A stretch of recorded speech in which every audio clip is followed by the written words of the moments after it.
Eto guys, kain tayo ng pusit. Nandito ako sa bahay ng kaibigan ko. Pusit naman ngayon. Adobo, pusit. Ayan. Niluto niya to ah. Galing niyang magluto. Ayan. Ayan.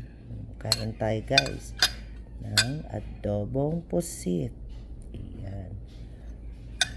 Ayan oh. Kain. As nilagyan niya ng ganyan. Ayan, kain tayo guys. So, yan. Ayan, kita nyo guys.